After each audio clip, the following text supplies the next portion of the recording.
মাঝে মাঝে আমি ভাবি আসলেই কি আমি এতটা ভালোবাসা পাওয়ার যোগ্য? বেশি খুশি হলে নাকি কান্না করা লাগে, সেটাই আজকে আমার সাথে হয়েছে। অনেক সময় তো এটাও মনে হয় আমার মতো ভাগ্যবতী হয়তো আর কেউ নাই। আসসালামু আলাইকুম এভরিওয়ান, কি অবস্থা সকলের? আশা করি সবাই ভালো আছেন। আপনারা অনেকেই জানেন আমরা শ্রীমঙ্গলে আসছি, আর কেন আসছি সেটাই আজকে বলবো। মূলত আমার বার্থডে সারপ্রাইজ দেওয়ার জন্য সাইফানের বাবা আমাকে এখানে নিয়ে আসছে ঘুরতে। আমি যতটা ভেবেছিলাম তার থেকে অনেক গুণ বেশি বড় একটা সারপ্রাইজ দিয়েছে আমাকে। এখন তো সবসময় আপনাদের সাথে আমাদের ভালো সময়গুলোই শেয়ার করি, কিন্তু আজকে সেই 5 বছর আগে কাটানো সময়গুলো আপনাদের সাথে শেয়ার করব। এই ভালো সময়গুলোর পিছনে কিন্তু আমরা হাজারো কষ্টের দিন কাটিয়েছি। আমি যখন সাইফানের বাবাকে বিয়ে করি তখন কিন্তু সাইফানের বাবা ছিল স্টুডেন্ট। সাইফানের বাবাকে বিয়ে করার পর আমি সব থেকে বেশি কষ্ট করেছি খাবার নিয়ে। এমনও সময় গিয়েছে খাবার প্লেট হাতে নিয়েও খাবারের খোঁটা শুনতে হয়েছে। বছর শেষ হয়ে যেত কিন্তু এক সেট জামা কখনো পেতাম না শ্বশুর বাড়ি থেকে। চোখের সামনে দেখতাম নতুন বিয়ে হলে কত সুন্দর নতুন নতুন জামা পরতো, নতুন গহনা পরতো, এগুলা দেখে আমার খুবই মন খারাপ হতো।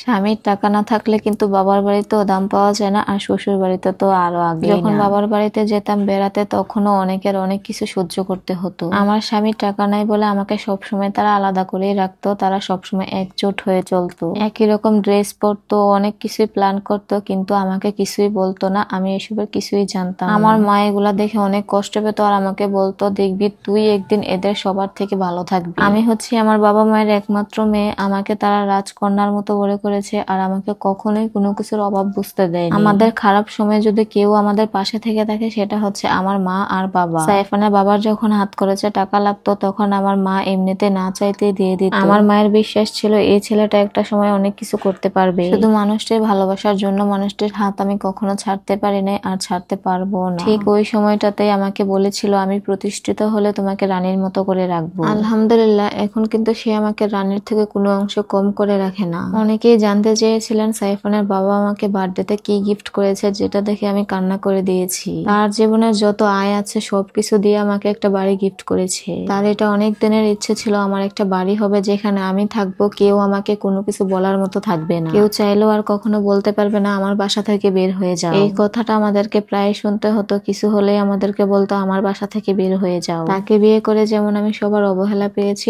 এখন সেই মানুষটাই কিন্তু আমাকে সবার উপরে করে রাখে। একটা ছেলেই পারে একটা মেয়ের জীবনকে সুন্দর করে তুলতে। আমার সুখের দিনে আমি সব থেকে বেশি মিস করতেছি আমার মাকে, যে কিনা আমার সুখটা দেখে যেতে পারেনি। আমার এই সুখটা দেখার জন্য আমার মায়ের অনেক বেশি ইচ্ছে ছিল। যদি মা বেঁচে থাকতো আজকের এই দিনে সব থেকে বেশি খুশি হতো আমার মা। অনেক ভাগ্য করে জন্ম নিয়েছি, যার কারণে এমন একটা জীবন সঙ্গী পেয়েছি। এই মানুষটি আমাকে কতটা ভালোবাসে সেটা আমি মুখে প্রকাশ করতে পারবো না, শুধু এটুকু বলতে পারি আমার জন্য সে মরতেও দুইবার ভাববে না। হাতের এই ফিঙ্গার রিংটা কাকলি আপু আমাকে গিফট করেছে, এটাও অনেক বেশি সুন্দর। এমন সময় গেছে সে আমাকে 1 টাকার চকলেটও কিনে দিতে পারতো না, আর এখন সেই ছেলেটাই আমাকে কোটি টাকার বাড়ি গিফট করেছে। আত্মীয় স্বজনদের উদ্দেশ্যে একটাই কথা, খারাপ সময় কিন্তু সবার সব সময় থাকে না, কিন্তু খারাপ সময়ের ব্যবহার গুলো কিন্তু সারা জীবন মনে থাকে। পারলে খারাপ সময়ে সবার সঙ্গ দিবেন, নয়তো চুপ থাকবেন, কাউকে খোঁচা মেরে কথা বলবেন না। সবাই আমাদের জন্য দোয়া করবেন, কারো কুনজর যেন আমাদের সংসারের উপর না পড়ে। তো আজকের ভিডিওটা এই পর্যন্তই। সবাই ভালো থাকবেন, সুস্থ থাকবেন, দেখা হচ্ছে পরবর্তী কোনো ভিডিওতে। আল্লাহ হাফেজ।